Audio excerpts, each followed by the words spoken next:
806 at WBAP. By the way, they had a good recruiting class down at Tarleton as well. Is that right? Yes. Dr. Alex Del Carmen joins us right now to visit with us about a subject we hate getting into, Hal, and that is the death of another police officer, Richardson Police Department, experiencing it last night. And Dr. Del Carmen with us, right? And you have to ask this question: how do we avoid this, Dr. Del Carmen? Can these situations be avoided? Good morning, and thanks for having me again. Well, unfortunately, no. I mean, this is the reality in which, many law enforcement professionals get up to every single day, and they go to work to protect the rest of us and risk their lives, and we often talk about that in the media. We often write about it, but when it becomes real to the rest of us, we're reminded of the amazing sacrifice that these young men and women put forth on behalf of the rest of us. It's very sad. Is there something they can do, especially on a disturbance call? Should 2 or 3 officers show up on a disturbance call and not just one? And because I've heard that's the worst thing an officer can go to. It is, and it is one of the most dangerous, if not the most dangerous situation that they encounter. But at the same time, you got to realize police officers spend thousands of hours training at the academy through the FDO program, and then obviously in the course of their lives, as police officers, in how to respond to these types of calls. But every single one of them is very different from the other. And secondly, you also can never, realistically, given budgets and given realities of deployment, given the volumes of calls, you cannot really have 2 or 3 officers, per instance. And even in those situations where some cities have adopted a regulation, a policy that police officer never goes into a domestic alone, that he or she will always have backup.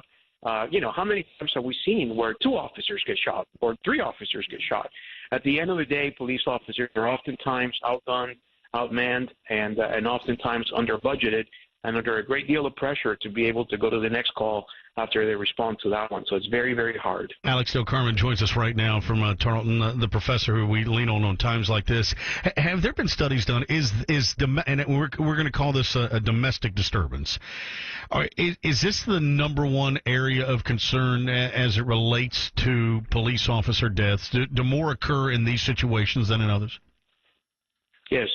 So what national studies have suggested is that it's one of the most prominent calls where there's a great deal of violence that is caused on behalf of the suspect towards the police officer. So when you go into a domestic violence call, as we call it in the law enforcement profession, that officer has 2 or 3 times more chances of getting shot at, of being bitten by someone, or being accused of something. Unfortunately, these are calls where the officer oftentimes goes there with very, very little information that is actually given to him or her through dispatch. And so they really don't know what they don't know when they walk through that door. They have no idea who the bad guy is or who the perpetrator really is. Oftentimes you have 2 victims and 2 suspects all involved at the same time. So it's very hard for them to go in there and try to assess the situation, figure out who the victim is, isolate the offender from the victim, and then figure out if they need backup or they need somebody to come in and help out the situation as well. Are we seeing more and more domestic disturbances? I mean, I know that's stuff that is being tracked. Are we seeing an increase in this, or is that leveled off over time? Well, I think that it goes up and down over time, and we see that sometimes it goes by season, sometimes it goes by area of the country. But I mean, this is critically important for society as a whole. Domestic violence continues to be an issue for the rest of society. We've got great programs in the Metroplex, like One Safe Place, which does a wonderful job with domestic violence victims. We also have police departments that actually have victims advocacy groups that actually work with them to provide services to victims as well. But all in all, I mean, it continues to be a pervasive problem and one that does pose a risk to the law enforcement community. Dr. Alex Del Carmen from Tarleton, we always appreciate the time and the insight this morning.